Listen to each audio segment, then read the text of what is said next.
reason waktu itu aku bikin barber, sebenarnya waktu itu sesimpel, waktu itu rumahku di Jakarta Selatan, tapi kerjaku di Jakarta Utara.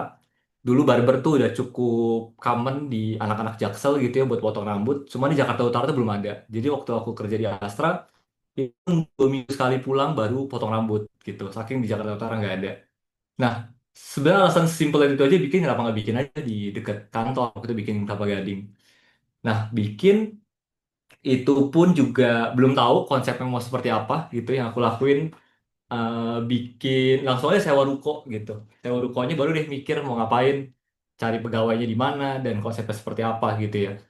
Nah, alhamdulillah tuh lumayan rame gitu ya. Jadi 4 bulan kita bikin barber pertama tuh udah balik modal. Nah, what happened? Kita overconfident waktu itu karena to be honest ini bisnis pertama yang untung untung lumayan gitu ya, sebulan mungkin bisa 50-60 juta bersih gitu ya. Which saat itu kan kerja di Astra paling baru gaji masih di bawah 10 gitu ya. Jadi berasa udah oke nih bisa expand lagi gitu ya. Kita buru-buru expand. Dan um, expand itu juga beda beda. Eh, expand itu awalnya di Kelapa Gading, terus tiba-tiba buka di Jakbar, terus tiga di Cinere gitu. Agak random tempat-tempatnya kejauhan. Nah, di situ gue belajar. Oh, akhirnya satu cabang itu survive 7 tahun, tapi tiga itu udah tutup sekarang. Satu cabang itu survive 7 tahun, sisanya dua itu setahun 2 tahun, hampir 2 tahun tuh akhirnya tutup gitu ya. Nah, apa yang gue pelajari,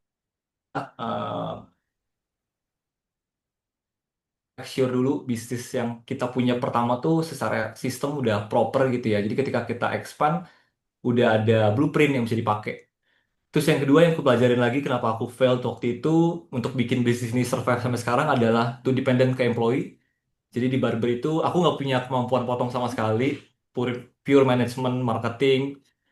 Cuma aku nggak bisa motong gitu. Nah, makin lama itu capsternya, karena kita depend sama capster, eh, terlalu tergantung sama dia, dia pindah bikin cabang baru, ngajakin pindah orang customernya, pindah ke sana dan lain-lain gitu ya.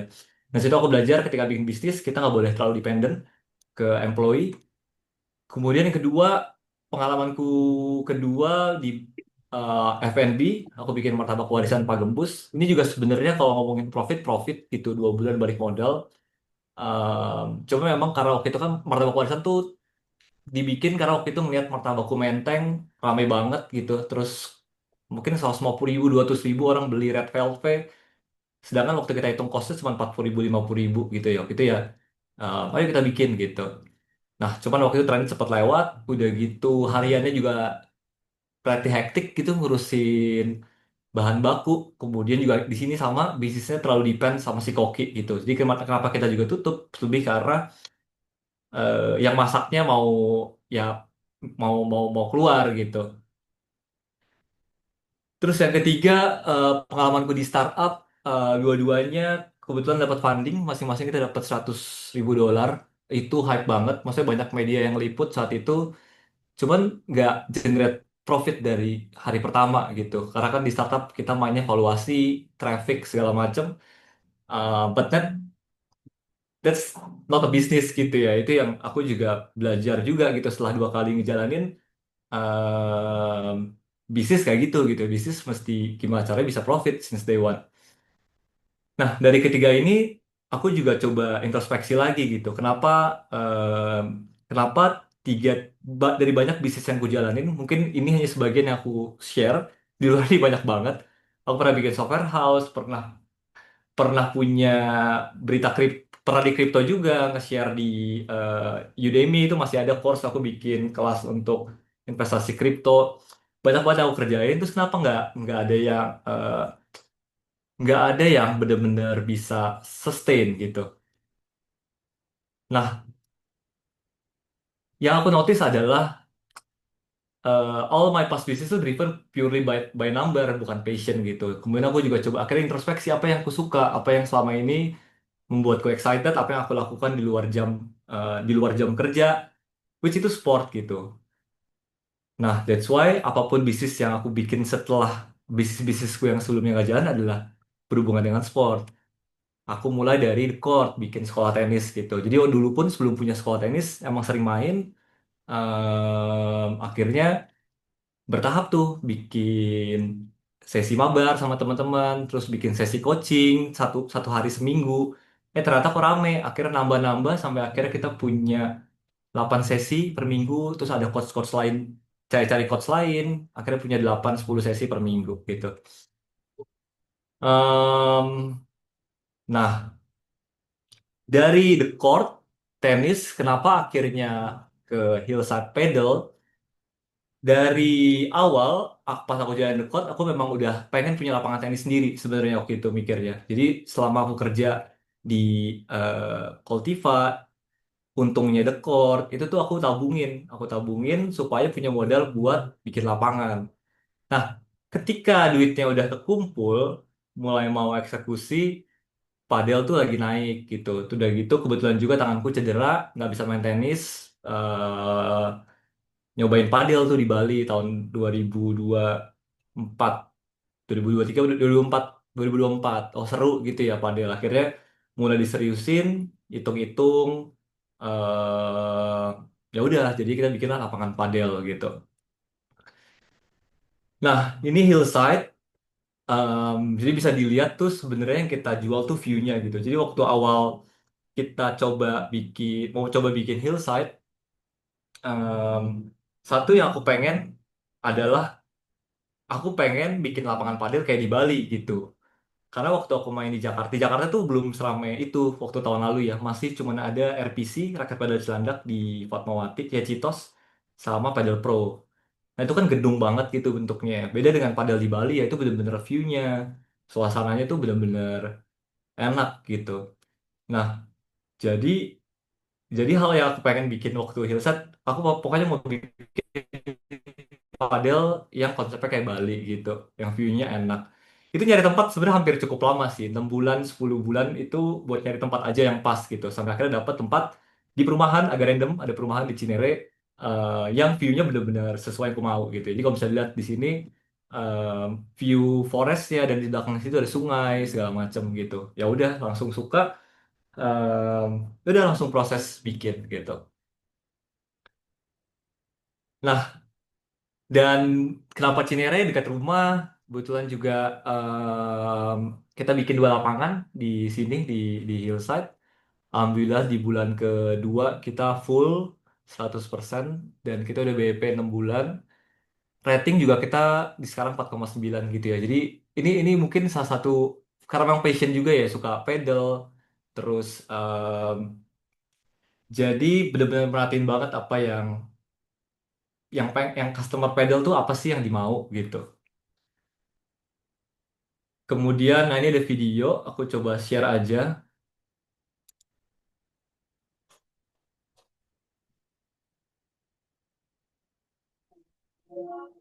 Eh,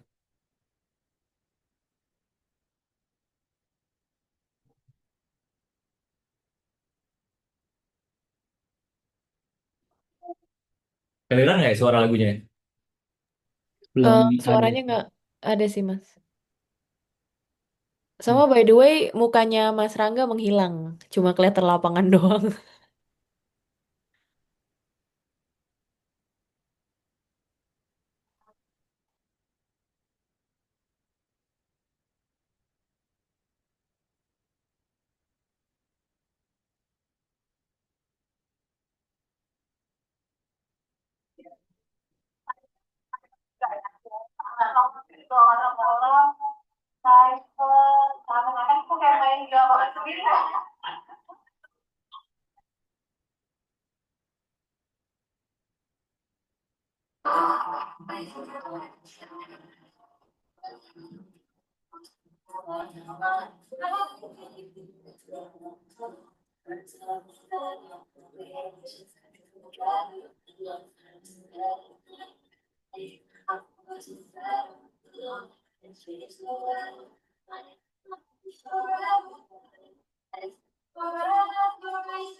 Itu kira-kira Hillside. Nah, terus strategi apa sih yang dilakuin gitu ya? Kenapa bisa cukup cepat BP-nya gitu ya? Jadi di luar padel yang memang lagi tren gitu. Malah adikku suka bilang padel katanya culture gitu di Jaksel. Pertama yang kita lakuin tuh adalah kita invite free trial session buat komunitas gitu. Jadi waktu awal kita launch, kita undang komunitas-komunitas padel buat bisa main gratis.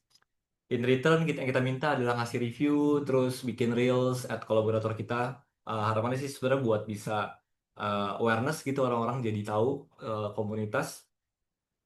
Kemudian yang kedua, kita selalu highlight differentiation. Mantra kita tuh adalah make every visit feel like a gateway.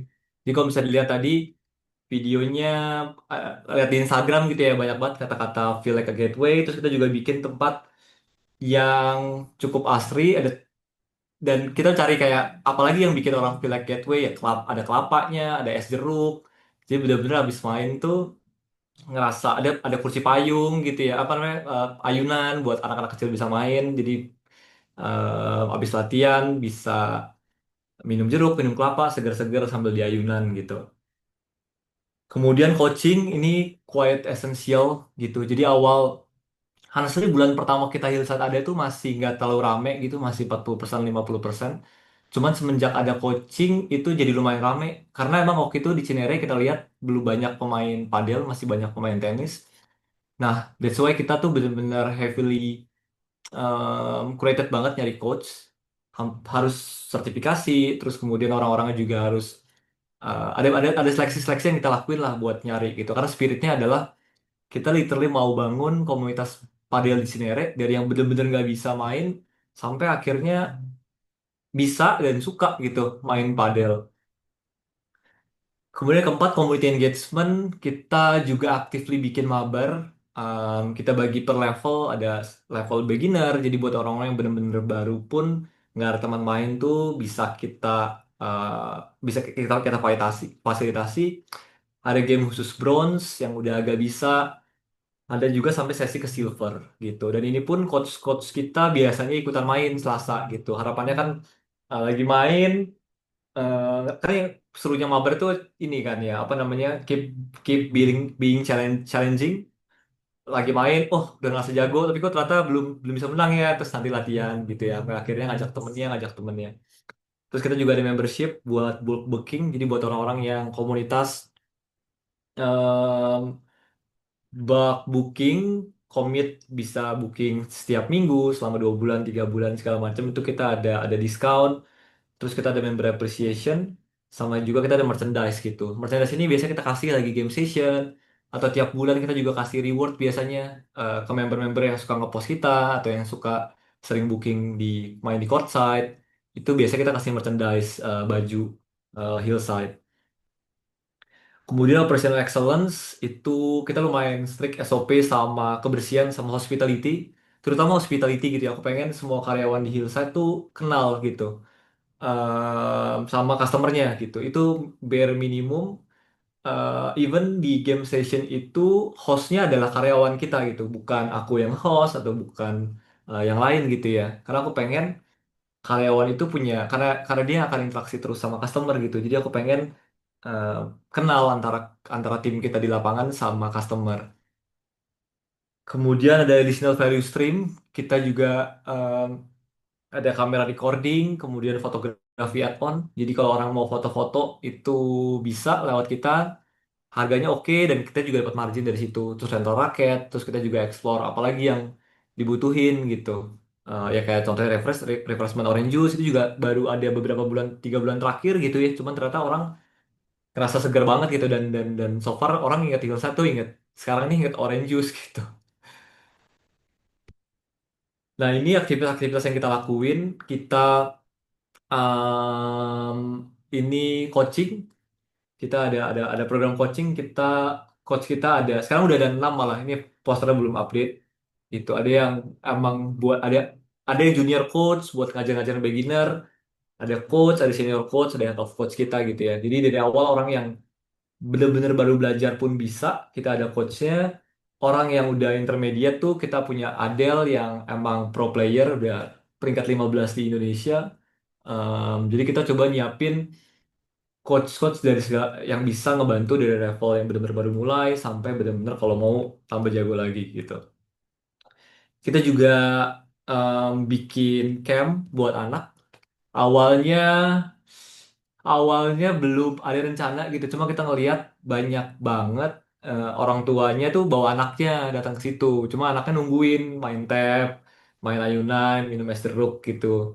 Terus ya udah kita ajak ngobrol, kita aku ajak ngobrol. Mau nggak kalau ada ini padel gitu, les padel. Mau nggak belajar padel pada mau, katanya ngeliat ibu-ibunya pada seneng gitu. Awalnya kita bikin sesi sekali-sekali gitu, maksudnya tiap orang bayarnya sekali datang gitu. Cuman antusias gitu anak-anaknya. Cuman kita ngelihatnya susah berkembangnya nih karena kan muridnya ganti-ganti, programnya kita juga nggak bisa bikin proper. Akhirnya kita bikin camp. Ini baru mau jalan sebenarnya. Cuman kita udah ada 16 ada 4 grup, 16 anak gitu yang join. Itu kita bikin program 3 bulan gitu. Kita bagi mana yang benar-benar belum pernah megang raket sama yang udah pernah raket. Terus kita bikin kurikulumnya.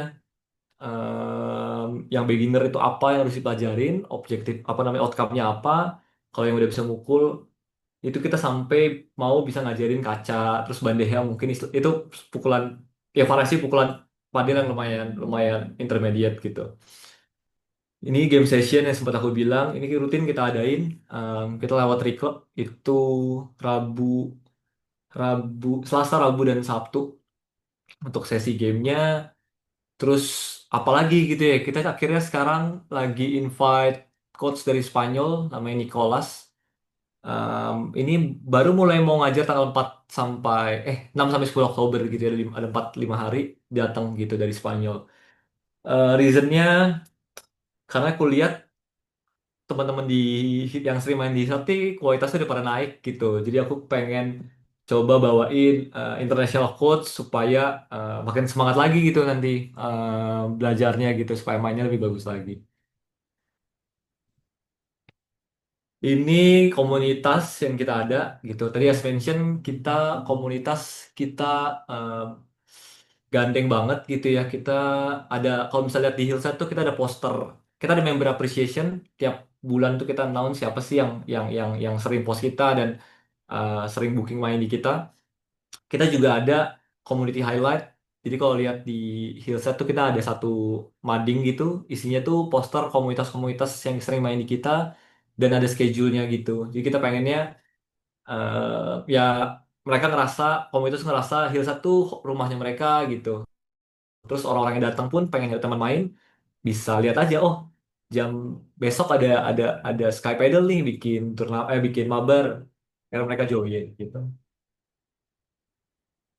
Nah, selain itu juga aku sendiri juga sebagai karena emang tenis dari SD gitu ya pernah ikut Popda juga. Akhirnya aku juga jadi coaching, aku ngambil sertifikasi. Tujuannya sebenarnya aku pengen juga bisa bikin program yang proper gitu ya. Karena better kalau kita ngelakuin kan lebih baik kalau cuma sekedar ngeliat dari luar aja gitu ya. Jadi aku juga akhirnya daftar sertifikasi coaching waktu itu di Sentul. Terus sekarang juga aku lagi latihan sama ada ikut akademi The Pedal Method dari Spanyol Dani Hoyo. Tujuannya sebenarnya pengen bikin ningkatin kualitas ngajar di Hillside lagi. Sekarang kita punya camp anak-anak gitu. Cuman kita rencana mau bikin camp juga untuk orang dewasa. Nah, untuk bikin ke sana ya aku mesti explore dulu, mesti cari-cari dulu ada referensi gimana cara bikin program akademi yang proper gitu. Kemudian ini adalah cabang kedua kita, Hillside Rooftop. Baru ini slide-nya nggak banyak, nanti mungkin banyak di diskusi aja. Soalnya cabang kedua kita, lokasinya nggak berdekat, nggak jauh dari Hillside Cinere sekarang, mungkin cuma 5 menit. Kenapa kita pilih di sini? Sebenarnya karena ini checklist kriteria aku bikin lapangan padel gitu ya. Aku pengen ada view-nya bagus. Dan kebetulan ini tempatnya di rooftop gitu. Jadi kalau sunset itu kelihatan banget matahari sunset. Baik lagi kayak di Bali gitu rasanya. Gitu. Jadi benar-benar lagi main, bisa duduk sampai beanbag gitu, ngelihat sunset gitu. Nah, di sini lapangan ini kita bikinnya satu padel, terus juga kita bikin pickleball. Ini lebih ke arah aku sih nggak pickleball juga akan naik gitu. Jadi sedangkan padel kan udah banyak banget orang bikin padel terus gitu ya. Cuman kulihat orang-orang tenis biasanya masih banyak yang belum mau ke pickle. Even di komunitasku sendiri di court itu kita punya di The Court tuh ada komunitas ada 300 member gitu ya. Bisa dihitung jari yang udah main padel gitu ya. Mereka masih gak suka sama swingnya padel yang berbeda sama tenis gitu. Sedangkan pickle tuh literally sama swingnya, cuma lapangannya lebih kecil aja gitu. Gitu. Makanya kita betting di sini. Kita juga rencana mau bikin sekolah tenis anak. Kebetulan di Cinere belum ada yang indoor. Ehm, Mostly outdoor. Jadi biasanya sore panas-panasan gitu. Terus kalau hujan batal gitu. Jadi rencana lapangan pickle ini bisa dipakai ke orang-orang buat main pickle. Alternatif olahraga tenis yang lebih nyaman. Nggak banyak tuntutan fisiknya gitu ya. Sama bisa bikin mini tenis buat sekolah anak. Terus aku juga bikin fisioterapi di sini karena lihat padel orang-orang yang suka padel kan orang-orang yang mungkin olahraganya nggak sebanyak itu gitu tadinya. Sedangkan di padel tuh orang bisa main seminggu 3 4 kali seminggu. Ada yang sehari bisa 3 kali gitu. Nah banyak yang cedera gitu. Makanya di sini kita kerjasama sama ada salah satu fisioterapi. Akhirnya kita provide layanan visio di sini gitu. Terus nanti juga kebetulan di bawah sini ada gym Fit Hub. Ini juga kita lagi ngobrol gimana caranya bikin gym for padel player. Em, Baik lagi karena banyak yang cedera harus dikuatin ya karena sport sama exercise beda ya gitu. Makanya kita lagi mau coba collab juga nih sama gym di bawah Fit Hub di bawah kita tuh untuk bisa bikin program itu gitu. Jadi untuk pencegahan ada penguatan gym, terus kemudian kalau ada kenapa-napa kita juga provide visio. Nah, terakhir ini cabang ketiga kita di Serengseng Sawah atau di dekat UP. Kenapa namanya Southside? Sebenarnya tadinya mau Hillside at South gitu, tapi karena Lenteng Agung kayak nggak selatan, nggak jaksel-jaksel amat gitu, jadi namanya di Hillside at Southside. Hillside di pinggiran selatan gitu maksudnya. Di sini kita bikin 3 padel sama 1 pickle nih belum belum update. Nah, so far ini bakal jadi yang paling premium kita punya. Sebenarnya targetnya ini untuk bikin lebih ke turnamen sih. Gitu. Makanya kita punya 3 padel, ngomongin WC juga WC yang premium, ber-AC segala macem. Banyak tempat fotonya. Kita ada pro shopnya juga gitu. Oke, mungkin itu yang bisa aku share. Sorry nggak banyak kontennya. Mungkin kita bisa diskusi aja sih kalau ada mau tanya jawab. Nanti aku coba elaborate lebih lagi. Oke, thank you so much, Mas Rangga. By the way, Mas mukanya nggak kelihatan dari tadi. Masa sih? Iya, jadi kayak lapangan banget Ya, gitu loh. Bapak Edi nggak bilang. Udah, Udah di chat, Bener. Mas. udah Udah di di chat chat. ya? Iya, Tadi kayaknya lagi nggak serius. apa-apa sih. Sekarang juga belum kelihatan sih, Mas. Tapi nggak Belum kelihatan masalah. ya? Iya. Ntar aku pindah ke laptop deh. Oke. Mungkin Bapak, Ibu, dan teman-teman semua sambil nunggu Mas Rangga, silahkan kalau yang sudah punya pertanyaan boleh tanya langsung di kolom chat, atau yang mau diskusi atau ngobrol langsung bisa komen di kolom chat. Nanti kita akan allow untuk bisa langsung ngobrol, langsung open cam.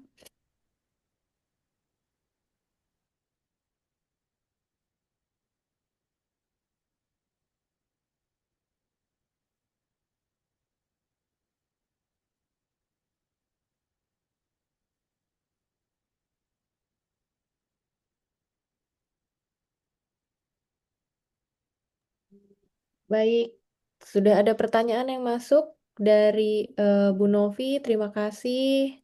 Silahkan yang lain sambil menunggu, masih menunggu Mas Rangganya. Kita juga sudah ada pertanyaan yang sudah masuk Bapak Ibu dan teman-teman semua. Tapi kita utamakan dulu ya dari teman-teman yang bertanya langsung di saat acara.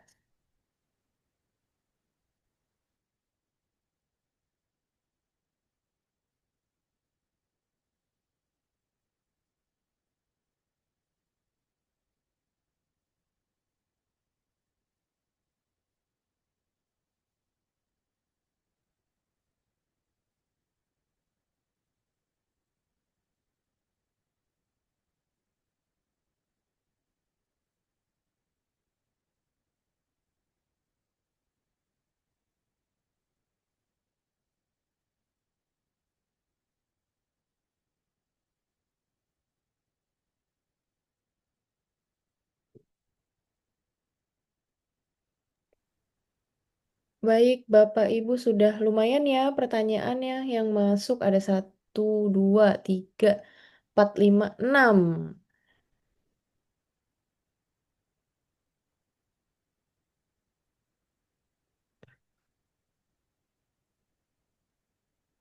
Oke, Mas Rangga sudah ready?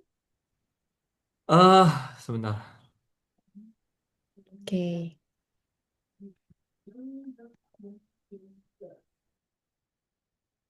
Sebentar. Aku masuk pakai ini lain ya.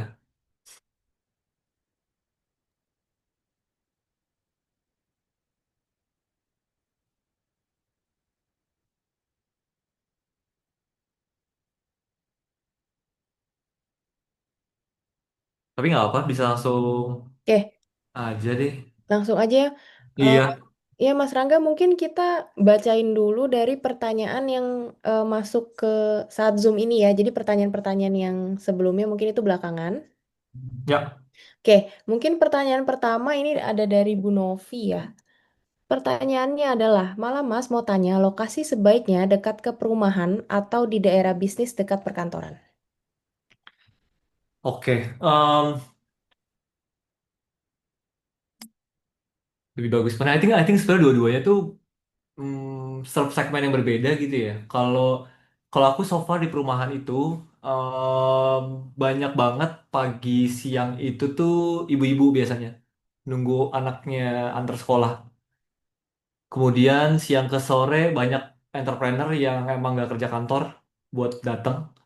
Em, Cuma kalau kulihat di daerah-daerah pusat, mostly sih kebanyakan lebih ke kantor siang-siang, tapi banyak entrepreneur artis gitu ya. I don't know lebih bagus mana ya. Cuma kalau di rumahan anaknya pagi siangnya itu diisi ibu-ibu sih.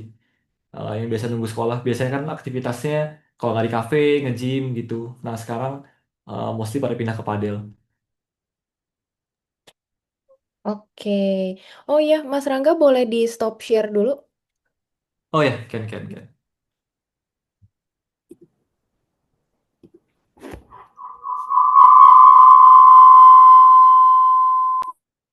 Ya. Oke, thank you Mas Rangga. Mungkin kita move ke pertanyaan selanjutnya.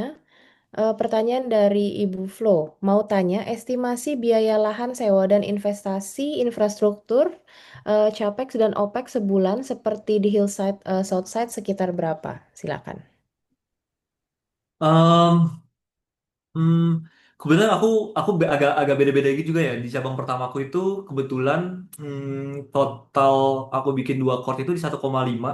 Sebenarnya kalau lihat dari angkanya bis nggak terlihat nggak segede itu gitu ya. Itu tuh karena kebetulan salah satu investor kita em, itu punya kontraktor gitu. Jadi kebetulan teman sebenarnya yang punya Hilsa tuh teman-teman tenis gitu ya. Aku berdua sama ada Andreto itu kita teman tenis. Terus kontraktor kita tuh teman tenis kita juga sama di satu komunitas yang sama. Dia mau invest di Hillside tapi nggak mau pakai cash gitu. Jadi pakai jasa bangun. Gitu. Jadi kita bisa bangun lumayan oke itu harganya di 1,6 untuk jadi dua court. Harusnya tempat lain bisa lebih gede dari itu. Kemudian di rooftop kita juga sekitar 1,6.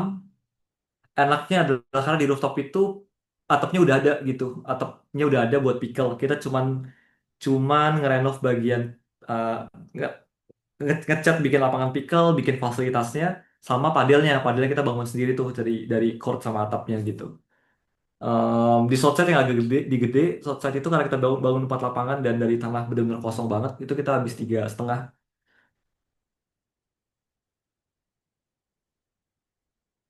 Oke, thank you Mas Rangga. Mungkin Mm-mm. sebelum kita move ke pertanyaan selanjutnya, Bapak Ibu boleh kita foto bersama dulu, mumpung masih pada on nih. Silakan, boleh di open cam dulu, Bapak Ibu semuanya. Mungkin silakan Mas Rashid ya yang akan abah-abahkan. Oke, siap. Bapak Oke, Ibu, semua kita abadikan momennya dulu. Siap? Satu, dua, tiga. Sekali lagi ya, di slide selanjutnya. 1, 2, 3. Oke. Oke, thank you Mas Rashid. Thank you. Ya, Thank you, Mas baik. Rasid. Selanjutnya pertanyaan dari Bapak Andri Rohim. Malam Mas Rangga, luar biasa pengalamannya. Dari pengalaman tadi, sepertinya ada dua pengalaman masalah dengan terlalu tergantung dengan karyawan atau orang. Bagaimana cara mengatasinya, terutama di mana satu sisi kita sebagai karyawan, satu sisi kita sebagai entrepreneur. Silahkan. Ya. Well, makanya lebih ke kita yang mesti bisa, makanya kita bikin bisnis mungkin lebih baik kalau kita bikin bisnis yang kita memang passion di situ dan kita punya pengalaman di situ gitu ya. Contohnya kenapa aku nyaman di The Court dan Hillside karena aku sendiri bisa main tenis dan bisa main padel gitu. Aku bisa ngajar. Sedangkan dari sisi karyawannya nggak gitu dependent, means nggak perlu terlalu skill banget yang jaga di Hillside sekarang. Kalau di barber kan tuh spesifik skill harus bisa potong rambut. Di restoran spesifik skill yang harus bisa masak gitu. Di Hillside core-nya kan adalah coach, which aku sendiri juga coach. Kemudian yang kedua dari sisi penjaga karyawannya, kebetulan kita kan ada cafe tuh di Hillside. Mostly makanan yang kita punya tuh nggak ada yang makanan masak sih. Kayak kopi aja tuh kita pesan espresso, susunya gitu. Jadi tinggal lebih ke arah bikin-bikin sesuai porsinya aja gitu. Terus pempek, ada Indomie, something kerjaan yang benar-benar gak ada skill khusus yang bisa digantikan sebenarnya kalau ada worst case happen. Ya, I think dua itu sih. Makanya lebih ke arah enak kalau kita bikin bisnis yang kita sendiri itu punya experience di situ gitu atau jago di situ gitu sih. Oke, baik. Thank you, Mas Rangga. Kita move ke pertanyaan selanjutnya. Ada dari Bapak Adlan Mizan. Malam, Mas, apakah padel ini sustain karena memang karena memang lagi hype, Ya, atau akankah ini menjadi seperti tenis yang timeless? ya. Silakan. Well, to be honest, I don't know. Jawabannya sih aku juga nggak tahu gitu ya, ini bakal sustain atau enggak. Cuman pasti gini, aku ngelihatnya padel itu kulihat sih lebih ke sport sosial sama OOTD fashion gitu ya, digabung jadi satu gitu ya. Orang bisa olahraga sosial, kenapa? Karena semua orang bisa main, terus kemudian ada unsur sosmednya gitu, bisa difoto, bisa dipost gitu. Itu something kombinasi yang lumayan interesting gitu ya, yang hampir belum ada gitu ya menurutku. Tenis tuh lebih ke arah susah gitu, nggak semua orang bisa. Ini literally orang baru mulai datang pun main sekedar pukul-pukul aja udah bisa gitu. Terus kalau ngelihat another fact-nya, di Indonesia olahraga yang properly punya asosiasi ya mungkin selain sepak bola gitu ya, ada padel gitu. Tenis kan nggak gitu jalan ya. Di padel itu kita ada PBPI, Perkumpulan Besar Padel Indonesia, yang actively bikin turnamen keliling-keliling kota. Jakarta, kemarin di Surabaya, ada di Bali. Terus juga ngelihat PON bakal masuk PON Indonesia katanya gitu ya 2028, Olimpiade 2032 gitu. Ngelihatnya sih kalau sampai ke 7 tahun ke depan lagi kan, ngelihat ada event-event gede yang bakal padel masukin tuh harusnya masih exciting. Nah, tapi who knows juga gitu ya, nggak tahu juga gitu. To be honest, ini something aku juga persiapkan. Makanya kalau misalnya diperhatiin, aku tuh nggak pernah bikin cabang padel yang di atas 3 cabang gitu, di atas 3 court. Selalu bikinnya kayak satelit kecil-kecil gitu. Karena worst case happen, sejelek-jeleknya turun padel, masa 2 court nggak keisi gitu. Sedangkan kalau kita punya 2 court dan punya 8 court, cost-nya kan harusnya lebih gede yang punya 8 court. Tiba-tiba demand-nya turun, yang keisi cuma 2, 3, 4 court, mereka akan bingung gitu. Nah, makanya dari awal aku selalu bikin cabangnya selalu lebih ke bentuknya private gitu, 2, 3 court. Terus juga makanya juga kita mulai masuk ke pickle, ya kita ngelihatnya sih belum serame padel, tapi itu biasa aku sendiri enjoy main pickle. Terus kalau ngelihat di negara sebelah di Malaysia, US itu juga pickleball-nya naik gitu instead of padel. Dan cukup make sense karena teman-temanku sendiri aja yang tenis di komunitas The Court tuh kita ada 300 orang, belum banyak yang mau pindah ke padel gitu. Kan literally pukulannya beda, ngubah cara main dan lain-lain. Sedangkan di Pickle tuh nggak ganggu apapun main di tenis gitu. Dan di Cinere kebetulan karena marketku aku kenal lumayan daerah Cinere, di Cinere tuh ada 10 lapangan tenis gitu dan penuh penuh banget. Gitu. Jadi aku lumayan lumayan pede dengan Pickle dan kenapa juga akhirnya kita di cabang kedua ada Pickle, cabang ketiga ada Pickle. Sebenarnya itu untuk anticipate itu juga sih. Gitu. Oke, thank you Mas Rangga. Mungkin Mhm. pertanyaan selanjutnya dari Bapak Fadli. Pertanyaannya adalah mau tanya struktur financingnya. Lalu untuk Southgate Financing dari operating cash flow atau dari financing loan? Silakan. Kita lebih ke investor sih modelnya investasi dari ada orang yang teman-teman yang mau chip in gitu. Jadi kita posisinya kan kebetulan di satu aku berdua sama ada partnerku.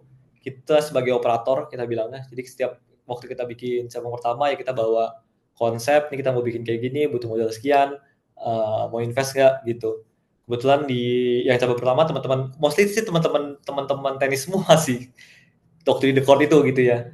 Makanya aku juga selalu bilang apapun yang kita lakuin tuh gak ada yang sia-sia gitu, gak ada yang nyangka aja tiba-tiba 3 tahun gitu teman tenis awalnya main-main bisa um, bisa kolaborasi gitu, bikin sesuatu.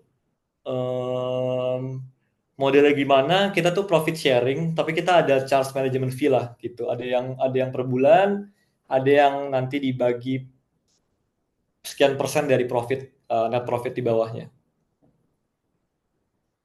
Oke, thank you Mas Rangga. Pertanyaan selanjutnya dari Mas Rido. Tips dong kalau Mas Rangga sudah nabung dari dulu. Kalau mau start bisnis padel court, pola iuran rame-rame gimana menurut Mas Rangga? Dan apa resikonya serta apa mitigasi yang harus dipersiapkan? Silakan. Ya. Iuran bareng, sebenarnya aku juga iuran bareng sih sebenarnya, secara ini ya, sebenarnya iuran bareng ya. Um, Lebih ke ini sih, mungkin kalau dariku, aku lumayan ngebedain apa role sebagai investor dan sebagai operator gitu ya. To be honest, kenapa aku pengen bikin bisnis dan kenapa aku nggak betah kantoran karena aku nggak suka diatur orang gitu. So aku bikin strictly rule hak dan kewajiban masing-masing gitu. Kita sebagai operator apa hak dan kewajibannya, sebagai investor hak dan kewajibannya apa gitu. Di situ aku bikin clear bahwa sebagai investor nggak bisa actively involve di operasional gitu. Decision management juga di operator kita sebagai operator. But in return ya kita tanggung jawab gitu ya. Kita ada frequent meeting juga tiap 2 bulan sekali sih sekarang. Tadi awalnya tiap bulan. Cuma ternyata mereka juga kayaknya ya udah deh aku percaya deh gitu. Malah kadang-kadang di 2 bulan disuruh kumpul nggak mau gitu. Ya udah akhirnya sih kita bikin 2 bulan lah. 2 bulan kita bikin ya tiap bulan kita update report financial reportnya. Terus kita kebetulan kan kita juga pakai aplikasi Courtside, which very transparan gitu ya, orang orang nggak bisa bayar cash, semua harus lewat Courtside. Aksesnya semua juga udah lihat gitu ya, jadi bisa langsung tahu berapa sih omset yang dapat hari ini, besok berapa. Nah tiap bulan kita rekap aja sama expense. Tiap 2 bulan sekali kita update what's going on, ke depan kita ada planning apa aja. Nah disitulah tempat buat terima masukan gitu, apalagi yang bisa kita lakuin di 2 bulan ke depan. Gitu. Terus iya, I think itu sih, Mbak Medi. Oke, thank you Mas Rangga. Mungkin pertanyaan selanjutnya dari Pak Aditya Siregar. Malam Mas Rangga, thank you untuk sharingnya. Izin bertanya, ketika bisnis seperti pelatihan tenis atau barber tadi yang relate ke manpowernya cukup besar, boleh sharingkah tips dan trik pengalaman dari Mas Rangga agar dependensi ke pelatih atau barber atau koki itu tidak terlalu berlebihan? Silakan. Ya, ya. Ya, basically sih sebenarnya kitanya juga mesti lebih mau nggak mau ya, mau kita jaga hubungan kayak gimana pun, tiap orang kan punya punya ceritanya masing-masing gitu ya. Ya itu selalu aku jaga gitu ya. Aku sama coach tuh udah kayak teman gitu ya, udah kayak teman deket lah gitu. Terus itu selalu jaga. Terus kemudian dari sisi profit sharing kita juga bikin se-fair mungkin. Mereka happy, kita juga happy. Cuman yang selalu yang so far yang aku lakuin sekarang lebih ke arah akunya sendiri sih yang harus ningkatin. Misalnya kita dependent sama coach tenis. Ya akunya coach gitu ya. Akunya sendiri yang mesti ningkatin diriku sendiri gitu. Makanya I'm heavily invest juga ke aku sendiri training gitu. Kadang ke Bali 2 bulan sekali buat latihan. Terus sekarang juga ikutan coach yang di Spanyol. Worst case happen ya kita bisa gantiin. Kemudian karena kita juga sering keliling-keliling, ketemu banyak orang, kita juga punya teman-teman lainnya gitu. Kalau worst case happen, kita mesti ganti coachnya gitu. Gitu sih. Jadi mungkin jawabannya buat rekap 2, yang pertama adalah selalu jaga hubungan. Aku selalu percaya bisnis tuh harus sama-sama untung gitu ya. Even ada head coachku lagi aku pengen di coach sama dia gitu ya. Dia nggak pengen dibayar gitu. Karena ya sama bos sendiri masa bayar gitu ya. Tapi aku tetap bayar, aku tetap transfer gitu. Lebih ke jaga hubungan gitu, jaga hubungan harus sama-sama untung. Terus yang kedua adalah kitanya sendiri sih yang mesti mandiri ya, mau nggak mau bisnis kita ya kitanya yang mesti lebih bertanggung jawab gitu. Menurutku karena coachnya esensial, aku heavily invest ke trainingku sendiri gitu. Meskipun aku nggak mau jadi atlet, nggak ada kepikiran ke sana gitu ya. Tapi aku heavily invest latihan ke sana sini sih buat bisa belajar dan punya banyak kenalan coach lainnya gitu. Nah mungkin kalau case-nya koki ya berarti harus belajar masak, terus kemudian sering-sering kumpul sama koki-koki lain. Just in case koki yang sekarang kenapa-napa ya kita sendiri bisa gantiin atau kita punya teman lain yang buat gantiin gitu. Oke, thank you Mas Rangga. Mungkin pertanyaan selanjutnya dari Bapak Tanto Winarko. Malah Mas Rangga, keren untuk pengalaman bisnisnya. Untuk bisnis coaching padel saat ini kan udah lumayan banyak. Gimana cara menghadapi kompetitor dan kalau boleh tahu berapa modal awal bangun lapangan itu? Silakan. Ya. Sebenarnya kalau coaching buatku karena menurutku key-nya sebenarnya ada lapangan sih sebenarnya. Ketika punya lapangan ya itu yang bisa ngatur, bisa bikin sukses coachnya ya karena punya lapangan sebenarnya gitu. Ada akademi coach padel gitu, asosiasi coach padel. Atau boleh sebut merek atau enggak? Ada A, ada B gitu ya. Itu tuh kerjaan dia adalah mencari coach juara tenis pon mana, jadi kayak agensi gitu. Nah, cuman si agensi ini tuh punya link ke lapangan. Nah, terus dia nge-charge gede banget lah ke coach gitu, bisa 40% kepotong. Jadi misalnya coachnya seorang 400.000, biasanya satu coachnya dapat 500.000 gitu ya. Itu bisa jadi 50% dipotong ke agensinya itu gitu. Reason adalah karena nggak punya lapangan gitu. Nah, sedangkan apa istilah competitive advantage gitu ya di bisnis coaching sebenarnya adalah ya lapangannya gitu. Kalau punya lapangan ya udah punya kuasa buat tentuin apa-apanya gitu. Cuman again karena aku ngeliat coach teman-temanku sendiri dan aku ngeliat coach itu very essential, I don't charge kita nggak charge gede banget buat padahal buat coach tergantung senioritinya kita charge 5-15%. Itu pun ada latihan, ada training mingguan yang kita lakuin. Terus juga itu juga buat bola, buat perlengkapan, buat bayar admin gitu. Jadi karena kita tahu karena coach teman-temanku juga dan esensial. Jadi yang tadi aku bilang tadi loh, jaga hubungan sama sebaik-baiknya sama tim. Jadi aku nggak nge-charge kayak yang dilakuin sama agensi lain gitu. Gitu terus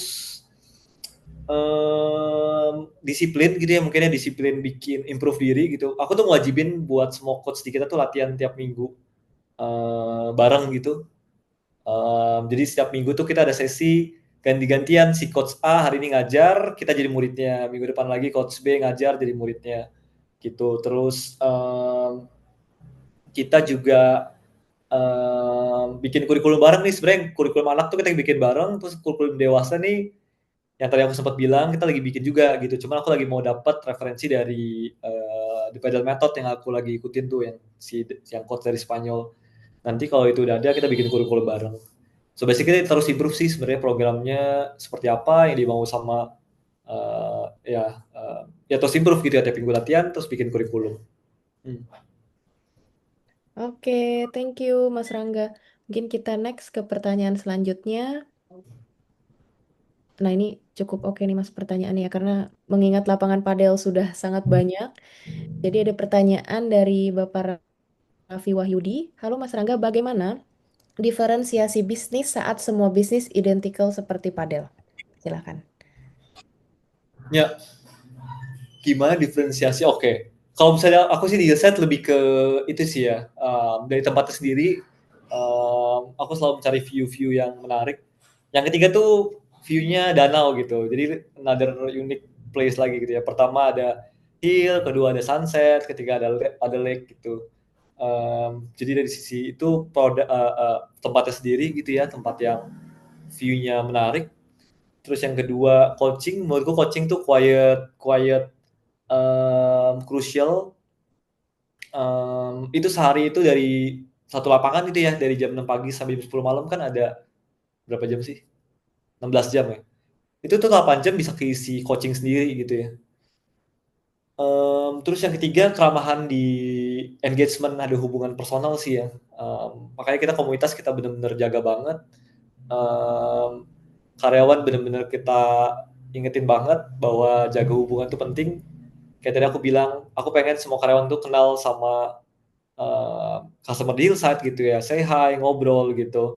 Terus hal simple kayak misalnya bola keluar lapangan, itu kalau karyawan lihat nggak ngambil, aku pasti omelin gitu. Itu ada yang ngechat juga. Karyawan sangat welcome, terutama Mas Zainal dan Arif gitu. Jadi itu benar-benar yang coba tekenin sih gitu. Karena aku juga pernah kalau misalnya aku ngelihat dia nggak helpful, aku benar-benar marah gitu ya. Tapi pernah juga dia telat bangun gitu ya. Aku sih nggak marah-marah banget. Jangan jangan nggak bangun juga gitu ya. Cuman maksudnya sampai aku lihat nggak nggak helpful customer itu tuh baru bikin aku kesel sih. Gitu. Oke, thank you Mas Rangga. Pertanyaan selanjutnya dari Ibu Dwi Novita. Oh iya Mas, lahannya disewakah? Berapa luas minimum lahan dengan semua fasilitas tadi? Bagaimana perjanjian sewanya? Jangka panjang berapa tahun? Silakan. Ya, ya. Aku agak lupa ya berapa. Sebenarnya kayaknya BC itu 700 meter deh. Cabang pertama aku 700 meter. Itu jadi 2 lapangan, 1 kafe. Kalau nggak ada parkiran, sebenarnya parkir tuh butuh 200-300. Jadi 1000 meter tuh udah dapat 2 parkiran, 2 court, parkiran, kafe itu juga dapat sih 1000 meter. Yang di rooftop kita 1000 meter jadi 1 padel 2 pickle. Terus yang di southside kita 2500 kalau nggak salah. Mas, perjanjiannya seperti apa ya? Maksudnya minimal 5 tahun atau langsung 10 tahun atau gimana? Ya. Kita sih bikin 5 tahun, tapi kita ada klausul bisa diperpanjang prioritas. Gitu. Dan kita dari awal tuh udah selalu di 3 tempat ini kita ada klausul berapa kenaikan yang bisa kita yang bisa dinaikin gitu. Gitu. Karena dari awal kalau range harga sewa kira-kira berapa ya Mas, biar punya gambaran aja kitanya gitu. Harga sewa mungkin sebulan di 15-20 per meter. Itu 1000 meterku yang sekarang sih. Oh, 15 juta sampai 20 juta gitu ya. Oh, oke. Baik, terima kasih ya Mas. Iya. Dan kalau bisa dijagain dari awal sih. Dari awal itu yang cabang pertama kita juga kita diskusinya lumayan 6 bulan loh diskusi kontrak. Ada beberapa hal yang kita lumayan pengen poin itu ada gitu ya. Yang kedua juga gitu, awalnya yang punya lahan kan maunya nggak ditentuin gitu. Cuma aku juga punya pengalaman barbershopku yang kedua kenapa tutup tuh, kita cuma 2 tahun, habis itu pas lagi tahun mau perpanjang, dinaikin sewanya parah banget gitu. Nah, di situ aku belajar banget mesti ada cap berapa harga boleh naik. Gitu. Maka di semua 3 tempatku tuh dari awal di kontraknya tuh udah ada ketentuannya sih. Mau naik tuh bisa di berapa. Boleh di-share Mas, berapa kenaikannya per tahun? Itu berarti jadi selesai kan per 5 tahun, tapi naik di setiap tahun atau naik di tahun ke-6? Naik setiap tahun berapa persen? Setiap tahunnya naik 3%. Oh, 3% ya. Oke. Makasih ya Mas. Tapi di 5 tahun kedua gimana? Ada kenaikannya lebih besar lagi perjanjiannya atau gimana? Di 5 tahun tuh nggak boleh naik sama sekali. Setelah 5 tahun periode kedua itu naik 3% per tahun. Oh, oke. Terima kasih Mas. Oke. Oke, thank you Mas Rangga. Mungkin ini karena ada yang mereview dan sering main di Hillside, boleh sekalian on cam untuk Mbak Anita Kalisa. Halo, masih di sini? Halo Coach Rangga, halo Mbak. Silahkan boleh on cam, boleh Aduh, menyampaikan Kita review-review pernah dan ketemu sih, Mbak juga Dita. pertanyaannya silahkan. maaf ini nggak bisa on Oh cam. ya udah nggak apa-apa. Ya nggak Tapi apa-apa udah ketemu Mbak silahkan. Dita, atau belum? Aku ketemu, cuman susah match jadwalnya sama Coach Rangga. Aku biasa main sama suamiku. Suamiku pernah ngobrol kok sama Coach Rangga. Oh, oke. Jadi ya biasanya sama Coach Nai. Hmm. Kemarin terakhir sama Coach Danis ya, karena Coach Lucky-nya nggak lagi lahiran kalau nggak salah anaknya. Betul. Again, congratulations ya buat rooftop. Thank you. Aku dapat invitation-nya kemarin, free. Thank you juga. Iya. Nah itu juga salah satu ini ya, apresiasi ke member gitu. Jadi sekarang kita bikin cabang kedua. Itu tuh cuma member yang sering main di Hillside yang dapat free trial. Even komunitas nggak kita undang. Gitu. Thank you banget loh Coach. Jadi jadi mau tanya sebenarnya biaya itu kan udah terjawab gitu ya. Honestly itu aku tuh suka war juga kan lapangan karena di Hillside penuh gitu. Pertama kali saya coba main padel memang di Hillside dan itu langsung bikin saya ketagihan main padel karena memang pertama sama Coach Nai kan. Iya. Ketagihan, terus Coach Nai itu memang ngarahin banget mulai dari saya belum punya raket dikasih tahu sama dia jangan dulu beli raket, dicoba-coba dulu gitu kan. Kita coba-coba di situ sama Mas Zainal. Semuanya sih karyawan-karyawannya emang very supportive ya sama Zainal sama Mas Arif. Thank you. Ini nggak gantikan ya, benar-benar nggak tahu loh aku. Iya Mas. Aman. Ini nggak ada endorsement ya ke saya juga. Memang belum pernah ngobrol sih sama Coach Rangga sebelumnya, tapi emang bener sih. Di situ tuh nyaman banget gitu ya. Kadang saya main pagi jam 6 udaranya masih segar, terus main siang juga masih adem, terus main malam juga apalagi adem gitu ya. Ya. Kemarin sempat ada buat kids, cuman kebetulan anak saya nggak kebagian. Tadi katanya ada rencana buat dewasa ya Coach, ditunggu Coach. Mudah-mudahan saya dapat. Terus Vina aja Mbak Dita. Biasanya Vina tuh yang ini. Banget ya. Oke. Mau tanya sih satu pertanyaan sebenarnya. Ini kan kita bookingnya pakai courtside ya. Kalau ke courtside itu sistemnya gimana tuh Coach? Apakah memang ada kontrak di awal? Terus manajemen fee-nya gimana? Apakah ada dashboard fee? Biasanya kena charge seperti itu kan? Ya. Jadi kalau courtside by default itu sebenarnya tuh mereka dapat 500.000 per bulan per lapangan. Sama dia dapat dari MDR. Jadi kalau misalnya emang kadang kalau misal bayar Mbak Dita mungkin notice tuh ada tambahan biayanya tuh. Pakai QRIS berapa gitu ya? Betul. Nah, kebetulan juga kalau courtside, kebetulan temanku juga gitu ya, kita teman dari startup mana gitu, aku juga lupa. Dulu waktu aku di motoran Geekspot kita ketemu lah gitu, jadi kenal. Kalau kita sih nggak bayar subscription per bulan, karena dari teman ke teman gitu ya. Terus cuman dia masih nge-charge dari MDR transaksinya itu. Oke. Satu lagi tambahan pertanyaan. Ini kan lokasinya di komplek yang lumayan tertutup gitu ya. Kita tahu lah penghuninya mungkin menengah ke atas. Nah, gimana tuh maintain relationship sama takutnya gitu kan. Biasanya kalau misalkan orang-orang tertentu kan, saya tahu Hillside itu cuma sampai jam 10 kalau nggak salah gitu ya. Nah, ketika parkiran penuh atau lalu lalang orang-orang melalui rumah-rumah itu gimana? Sebenarnya bicara ini sih, I think lebih ke ya komunikasi, jaga hubungan gitu ya. Jadi begitu aku tahu ada yang komplain tuh, aku samperin ke rumahnya gitu, ada beberapa. Kebetulan ada Profesor Agus dekat situ rumahnya Mbak Medi. Iya, saya lihat benar-benar seberang itu ya. Betul betul betul. Iya, iya, Gitu. iya. Jadi aku samperin gitu. Kadang-kadang misal ada ngeluh, dengar ada keluhan, aku samperin, kita obrolin solusinya apa. Mungkin kalau Mbak Anita perhatiin itu ya, kita akhirnya ada tukang parkir. Itu sebenarnya hasil diskusi sama beberapa warga yang ada 2 sampai 3 warga sih yang komplain memang, to be honest. Itu yang komplain adalah masalah parkiran, makin kita sekarang ada tukang parkir. Terus yang kedua, Gojek, GoFood suka nyasar. Itu makanya ada neon box. Kalau misalnya kita perhatiin, sebenarnya harapannya biar orang ya aku juga udah kontak Gojek untuk ganti alamat Hilsat Pedal ke alamat yang benar. Kebetulan karena teman di sana bisa, Grab aku juga lagi cari teman di sana belum ketemu buat gantiin alamatnya. Tapi udah ada neon box di situ buat nandain. Terus kalau perhatiin lagi tuh ada polisi tidur, itu juga kita bangun supaya kan ada keluhan juga katanya suka orang buru-buru ngebut gitu ya.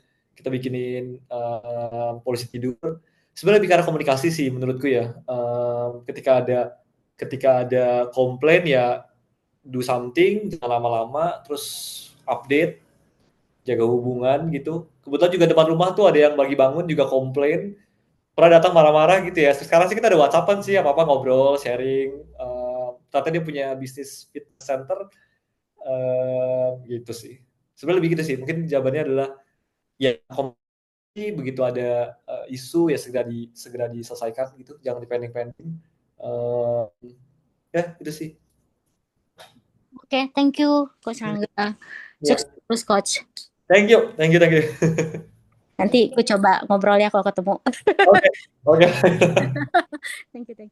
Oke, thank you Mbak. Thank you juga untuk Mas Rangga.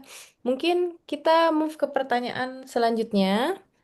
Ada dari Pak Eko. Malah Mas Rangga, untuk yang berniat bangun court tapi masih nabung dan kemungkinan belum akan jadi dalam waktu dekat, bagaimana melihat turning point kalau sudah mulai jenuh dari sisi jumlah lapangan dan banyaknya pembangunan court baru sekarang? Ya. Atau menurut Mas Rangga, demand-nya masih akan terus tumbuh di atas ketersediaan lapangan? Silakan. Ya. Nah, yang aku lakuin ya waktu itu tuh kan as mentioned ya, kita tuh 6 bulan sampai setahun deh siap-siap bikin lapangan tuh ya. Itu tuh benar-benar kita ngecekin okupansi di aplikasi Ayo waktu itu. RPC waktu itu pakai Resa Sport, itu benar-benar kita liatin hari ini full berapa persen, besok berapa persen. Terus kita ngecek Ayo, kita ngecek aplikasi di Bali juga gitu ya. Itu tuh waktu awal kita akhirnya udah deh kita berani bikin padel gitu ya, karena kita ngeliatin itu open booking yang ada di aplikasi booking. Kebetulan karena semuanya transparan tuh gampang banget buat dilihat. Terus yang kedua, Reclub itu juga gampang banget ngelihatnya. Kalau ada aplikasi Reclub tuh biasanya aplikasi buat mabar. Orang kalau ada punya lapangan, biasanya dia buka sesi mabar. Itu lihat aja hari ini di lapangan mana, ada berapa komunitas yang buka. The reason kenapa kita juga berani masuk pickle, karena mulai ada tuh komunitas pickle. Kelihatan tuh jumlah numbernya lumayan naik dari 3-4 bulan lalu kita lihat ya. Terus mabar-mabar pickle juga mulai ada gitu. Jadi I think bisa dilihat di situ okupansi rate-nya ada kecenderungan turun atau enggak. Terus yang kedua gabung aja ke FJB Padel gitu ya. Mungkin kalau misal banyak yang want to sell tuh juga bisa jadi early lebih ke sign buat kita cek lagi gitu ya. Want to kan biasanya dulu tuh semua orang mau beli gitu ya. Kalau sekarang tiba-tiba mau jual, what happen gitu. Gitu. Terus nah kalau dari aku pribadi karena aku ada courtside gitu ya, aku tiap bulan tuh nanyain loh occupancy rate orang-orang di cabang lain gimana. Buat jaga-jaga itu sih. Cuma so far sekarang itu masih rata-rata masih di 90-an% sih mostly. Terus menurutku kalau mau bikin makin cepat makin baik. Cuman kalau udah tahun depan lebih cautious aja sih lihat-lihat. Mungkin saranku jangan terlalu banyak lapangan. Karena kalau kenapa-napa terlalu gede investmentnya, terus terlalu gede cost bulanan yang harus ditanggung. Makanya sebenarnya kalau dari kita sendiri di Hillside, kita 3 cabang nih, kenapa tiba-tiba bikin 2 cabang tuh kita lumayan kebut supaya tahun ini beres sebenarnya. Jadi tahun depan mudah-mudahan sih kita nggak bikin cabang lain. Tahun depan kita banyak mau fokus bikin liga IO gitu. Kita mau jadi IO sebenarnya, bikin liga antar cabang. Jadi pengen nanti orang-orang yang sering coaching di Hillside BCI, Hillside Rooftop, Hillside Southside, kan kita tahu levelnya tuh yang sering main di situ, yang sering coaching, kita bikin turnamen pemenang di satu cabang ini lawan ke cabang kedua lawan cabang ketiga. Nah, itu yang kita mau kerjain tahun depan sih. Kita nggak pengen bikin another court, tapi lebih ke arah gimana caranya court yang ada sekarang tuh makin seru gitu ya, komunitasnya makin nyambung gitu, nggak cuma scenery aja tapi dekat sama yang di short side sama dekat sama yang di rooftop gitu. Oke, thank you Mas Rangga. Mungkin ini pertanyaan terakhir dari Zoom. Nanti kita akan move ke pertanyaan yang dari Gform ya. Ini pertanyaannya, kalau bisnisnya seperti lapangan padel atau tenis, which one yang lebih menguntungkan, beli tanah atau sewa? Which one mana yang lebih menguntungkan? Pertanyaannya ada bisnis seperti lapangan padel atau tenis, which one lebih menguntungkan, tanah atau nyewa atau beli? Iya. I don't know ya. Aku nggak pernah mikirin beli, soalnya nggak ada duitnya. to be fair, kalau beli sih nggak ada duit sama sekali, jadi itu nggak pernah aku jadiin opsi mikir sih ya. Iya. Oke, jadi so far masih menyarankan nyewa aja. Iya, karena mungkin lebih ke modalnya gede banget kan. Mm-mm-mm. Beli tanah tuh berapa sekarang? Di BCA itu udah 8 juta per meter. Kalau mau beli 1000 meter 8 M habis buat lapak tanah doang. Iya. Iya. Oke, thank you Mas Rangga. Kita akan move ke pertanyaan yang sudah masuk lewat Gform. Jadi FYI untuk Bapak Ibu dan teman-teman yang sudah mendaftar itu di Gformnya tuh ada mau kasih pertanyaan apa ke Mas Rangga gitu. Rata-rata ternyata pada ngisi tuh Mas. Mungkin kita pilih aja pertanyaan-pertanyaan yang tadi belum dibahas ya, karena beberapa pertanyaan sudah dibahas di Zoom. Mungkin kita ke pertanyaan pertama dari Bapak atau Mas Irsan. Ini padel merupakan bisnis padat modal, butuh lahan dan konstruksi yang tidak sedikit. Nah, pertanyaannya adalah bagaimana meyakinkan investor? Silahkan. Ini mungkin lebih ke track record ya. Maksudnya I believe ini sih, apapun yang kita lakuin tuh do our best gitu. Terus ya credibility itu dibangun sendiri aja sih. Kayak misalnya aku kalau misalnya lihat kerja kantoran gitu ya, terakhir kali aku interview itu di Gojek. Setelah itu literally pure rekomendasi dari orang lain gitu. Aku masuk awan tunai karena direktur di Gojek ngajak aku ke sana. Ke Desti itu ke Desti abis aku sampai lupa kemana lagi sih. Oh, Bukalapak tuh headhunter. Terus ke Desti itu rekomendasi venture capital. Waktu aku di awan tunai kan aku bantu fundraising ke visi-visi, kenal sama investor, aku direkomendasi masuk ke Desti. Arta Graha jadi GM karena kebetulan direktur Gojek juga jadi direktur di sana. Koltiva kebetulan direktur di Gojek, kebanyakan jadi direktur di Gojek ya. Direktur di Gojek jadi direktur produk di Koltiva, aku diajakin ke sana. Gitu. Jadi mostly lebih ke credibility. Nah, case lapangan padel, mungkin ada teman-teman tenis kita 3 tahun bareng gitu ya kan, aku yang nge-organize the court gitu, yang awal benar-benar dari nol sampai rame banget gitu sesinya. Terus kita juga bikin 2 kali turnamen waktu itu the court dan semua pada happy. Itu waktu kita bikin turnamen, literally aku nggak ngambil untung sama sekali. Itu pure my appreciation gitu ya, ngeliat komunitas yang awalnya nol bisa jadi 200-300 gitu ya. Aku bikin turnamen yang benar-benar proper, sampai ada hostnya, ada exhibition, ada macam-macam lah gitu. Event yang kita lakuin itu 2 kali. Gitu. Nah, ya mungkin dari situ ya. Jadi ketika waktu kita mau bikin lapangan padel tuh benar-benar rame banget yang mau sebenarnya. Gitu. Malah kita yang mesti milih waktu itu mana yang mau kita okein gitu sih. Gitu. Jadi mungkin lebih ke ini ya, credibility yang kita bangun as personal track record yang kita lakuin sebelumnya. Gitu. Karena kalau kita bikin PPT, hitung-hitungan gitu, it's just a number gitu. At the end adalah people yang jalanin kan. Oke, thank you Mas Rangga. Mungkin ini jadi pertanyaan terakhir ya Mas, karena ternyata beberapa pertanyaan tadi sudah dijawab melalui Zoom. Ini ada pertanyaan dari Bapak Rahagung Raharja Santoso. Bagaimana cara yakin akan feasibility study before starting a business? Atau bagaimana kita reassure bahwa bisnis yang kita akan mulai ini memang worth to start or Ya. invest? Silakan. Em, mungkin pertama lebih ke arah gini ya. Sekarang dia semenjak aku punya banyak bisnis berbagai macam random gak jelas itu ya, karena aku punya pindah-pindah ke sana sini gitu ya. Sekarang tuh pandanganku bikin bisnis simpel ya. Apa yang kita suka, terus yang kedua tadi apa? Yang pertama apa yang kita suka, terus yang kedua expense kita terbesar tuh apa? Sebelum aku bikin The Court tuh aku main tenis seminggu 3-4 kali gitu. Dikali 200.000, 800.000 kali 4 3 juta sebulan gitu buat main tenis gitu. Kenapa nggak bikin gitu? Jadi pertama tuh kita sendiri mesti jadi customernya, itu menurutku nilai lebih karena kita sendiri memvalidasi gitu ya. Oh iya emang ya apalagi kalau ada didukung sama jadi pengeluaran terbesar gitu ya, itu udah salah satu ada data lain yang mendukung bahwa oh ini expense gitu ya, kenapa ya berarti kan ini something yang sering dilakuin, kenapa nggak kita bikinin bisnis gitu, kenapa cost harus keluar kalau nggak kita bikin dibisnisin gitu ya.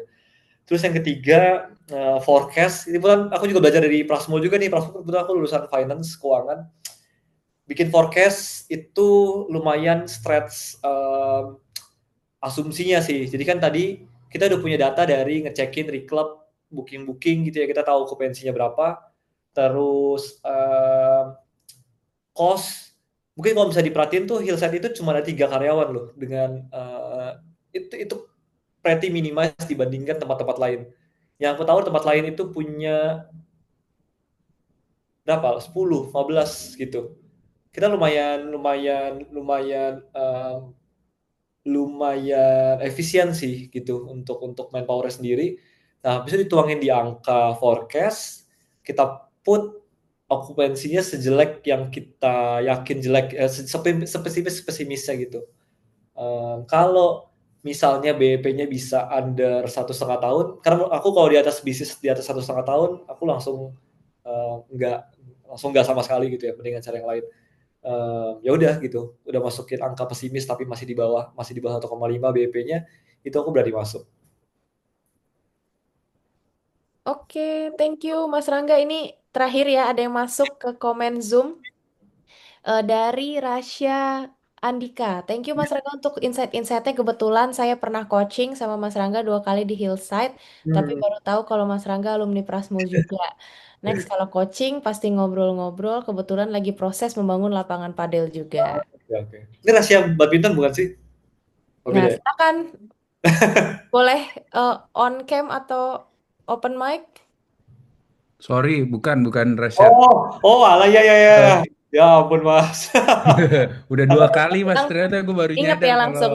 Mas Ingat. Rangga alumni Prasmul juga. Kebetulan saya Angkatan berapa? alumni Prasmul MMR 57 MMR. saya. Oke. Oke. Nah, kebetulan saya juga lagi dalam proses membangun. Mm-mm. Ya, jadi nanti kita akan ngobrol-ngobrol lagi deh kalau saya ke Oke. Hillside ya Mas ya. Boleh. Oke. Sebenarnya ada satu Iya. langsung lagi tuh yang bikin juga, Faruk namanya. Siapa? Dia Sorry. Faruk God Pedal. Oh, God Pedal yang Bintaro ya. Iya, Ya, iya, ya, iya. ya.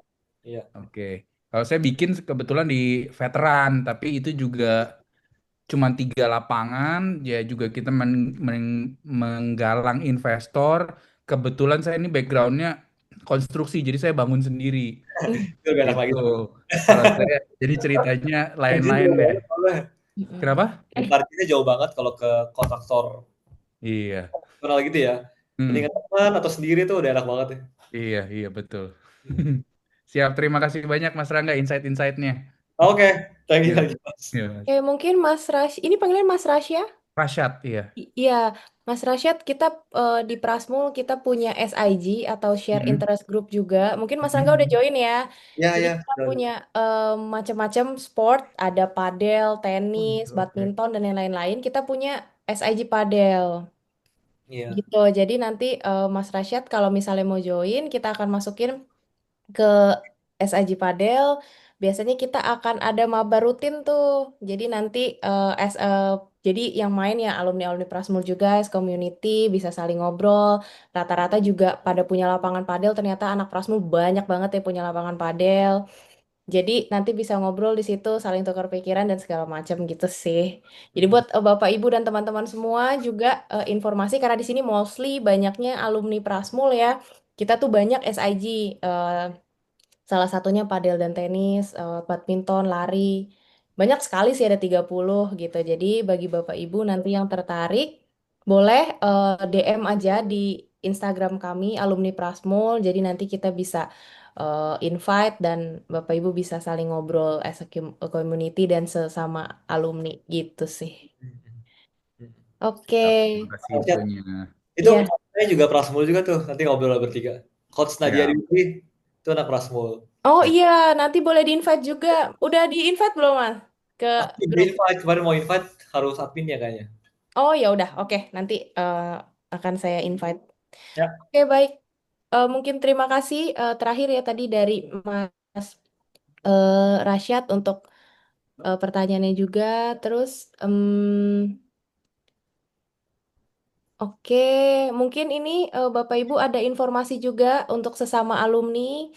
Jika ada yang membutuhkan, silahkan dibaca di kolom chat bahwa ada alumni kita juga yang Bu Putu Rita, MMBM 30, ada yang perlu pondasi tiang pancang, sekalian mancangnya sama tes pondasi, silahkan untuk Bapak Ibu di sini, teman-teman yang memang eh, ingin membangun lapangan padel, silahkan. Mungkin nanti suatu saat membutuhkan kotak dari Bu Putu Rita. Beliau juga salah satu alumni yang cukup aktif, jadi silahkan. Terus yuk, wah, nih jadi banyak yang jualan ya. Ya silakan, tapi nggak Tapi apa-apa ada Bapak banner Ibu. masih gitu Pak Medi. Iya betul, justru kita sebagai sesama alumni, sebagai komunitas kita harus saling bertukar informasi ya. Silakan Bapak Ibu banyak informasi di kolom chat. Mungkin silakan Mas Rangga karena pertanyaannya juga sudah dijawab semua, sharingnya sudah luar biasa. Terus Bapak Ibu dan teman-teman alumni juga pertanyaannya sangat luar biasa pada malam hari ini. Mungkin ada closing statement kah dari Mas Rangga untuk menutup acara pada malam hari ini? Silakan. Mungkin ini lebih ke quotes yang aku suka ya. Jadi I believe ini sih disiplin sama konsistensi. Jadi disiplin what makes you started, konsistensi yang makes you finish the line ya. Well, entrepreneur journey itu nggak gampang gitu ya. To be honest, kalau ngomongin proses gitu ya, aku kadang-kadang inget-inget dulu gila ya, begini banget gitu. Gagal berkali-kali gitu kan. Terus uang tabungan udah nabung ini keluar duit tiba-tiba hilang. Kayak nggak nyangka aja gitu ya sekarang di Hillsat tuh sebenarnya jujur nih bisnis yang aku benar-benar baru pertama juga nih bisa sebagus ini gitu ya secara profitnya gitu. Lumayan kaget juga dan ternyata apa yang dilakuin kita sebelumnya itu kita konsisten terus berhubungan baik gitu ya sama orang, ternyata berasa banget manfaatnya tuh tiba-tiba muncul aja gitu sekarang gitu. Tiba-tiba aja punya teman-teman bisa invest bareng, terus tiba-tiba ini tiba-tiba itu gitu ya.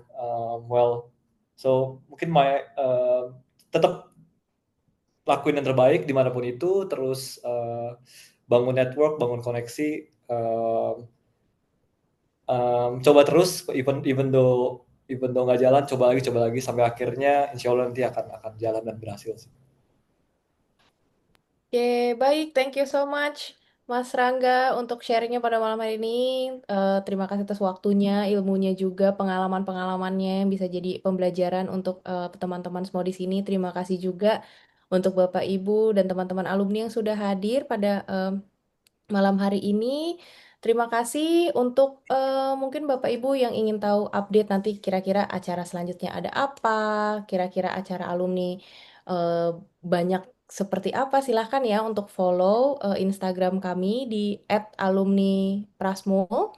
Jadi nanti kita akan infokan di sana semua acara-acara kita dan jangan lupa juga silahkan Mas kalau mau kepoin Hillside apa Instagramnya? Instagramnya, soalnya aku juga harusnya jualan ya, aku nggak bisa jualan lagi. Gak apa-apa, harus jualan. Instagramnya Hillsat Pedal. Coba aja Oke. follow, terus nanti ya di situ banyak update-update lah beberapa tentang cabang baru kita juga.